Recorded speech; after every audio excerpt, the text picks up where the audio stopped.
जय श्री सीताराम। अयोध्या से मैं रविंद्र ओझा महाराज आज आप लोग को बता रहा हूँ हनुमान जयंती प्रकटोत्सव पवन सुत हनुमान का।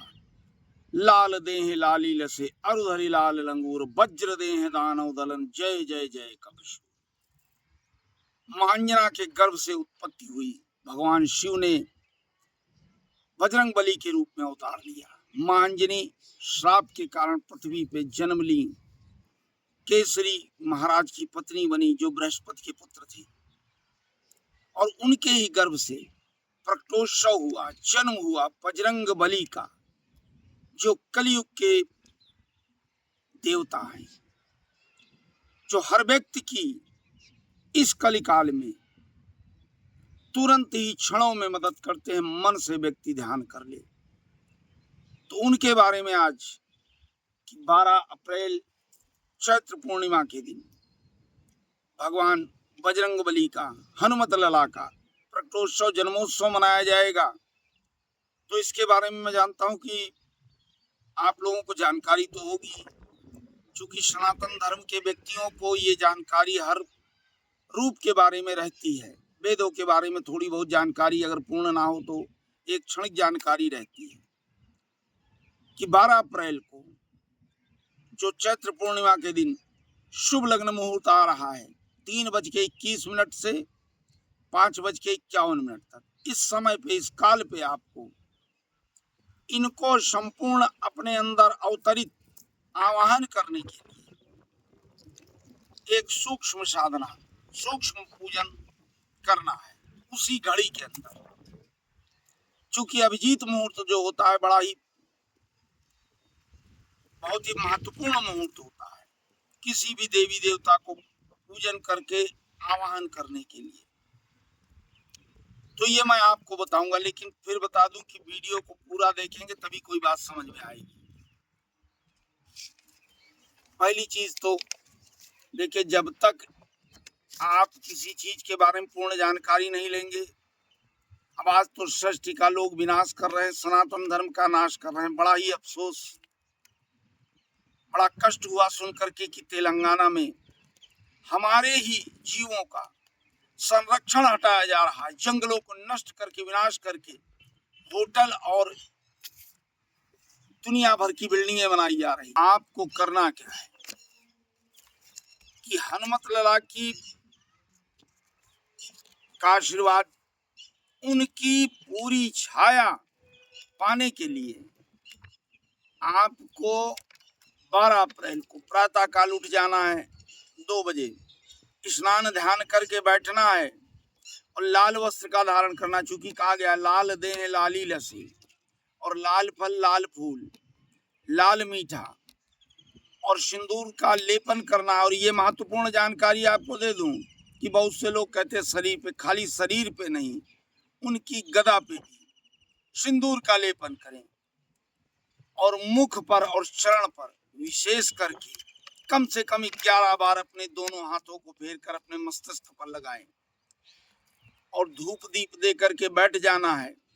और सर्वप्रथम 51 बार एक चीज बोलना है, हनुमत लला को तभी आप प्राप्त कर सकते हैं जब श्री राम के सम्मुख चरण वंदना करके प्रार्थना कर लेंगे, ऐसे नहीं पाएंगे हनुमत लला का आशीर्वाद। तो 51 बार बोलना है कि श्री राम हरे, इसको 51 बार बोल करके और फिर उसी सिंदूर को चरणों से लेकर के अपने मस्तिष्क पर 3 लकीर खींच कर बैठ जाना है।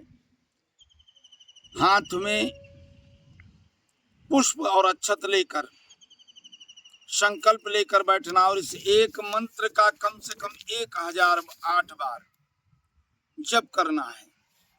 ये बड़ा ही महत्वपूर्ण मंत्र है कि आपको बोलना है ओम नमो हनुमते रुद्रावताराय सर्वकार्य पूर्णकाराय सहमम हृदय निवासाय सर्वशत्रु संहाराय।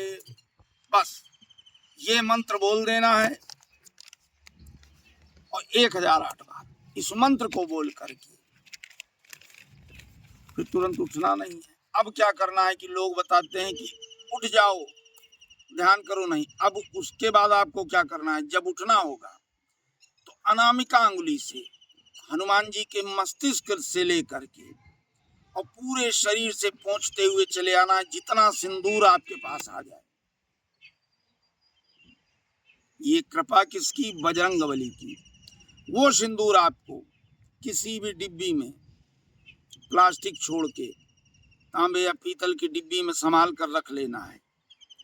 कैसी भी विघ्न बाधा के लिए, कैसे भी कार्य के लिए, किसी भी तरीके के अवतरण के लिए, किसी भी तरीके की बाधाओं के लिए, शत्रु बाधा हो, कार्य बाधा हो,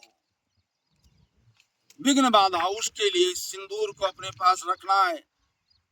कहीं भी जा रहे हैं मस्तिष्क पे लगा कर जाइए, कोई भी कार्य कर रहे हैं मस्तिष्क पे लगा करके करें, ध्यान करके हनुमत लाला का।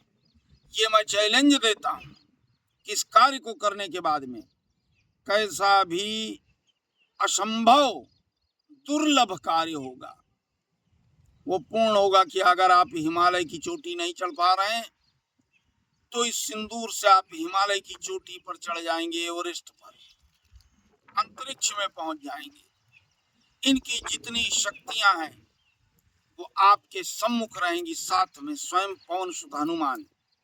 कैसी भी भूत प्रेत बाधा होगी वो आपसे दूर रहेगी। घर के जो नकारात्मक घर की चीजें हैं वो भाग जाएंगी।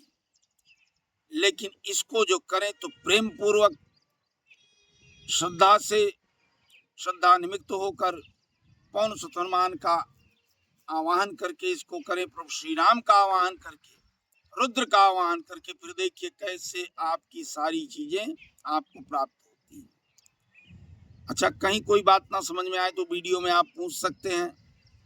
चलते चलते फिर एक बार बोलूंगा, बड़ी लंबी बात नहीं, कि इस वीडियो को ज्यादा से ज्यादा लाइक शेयर सब्सक्राइब करें।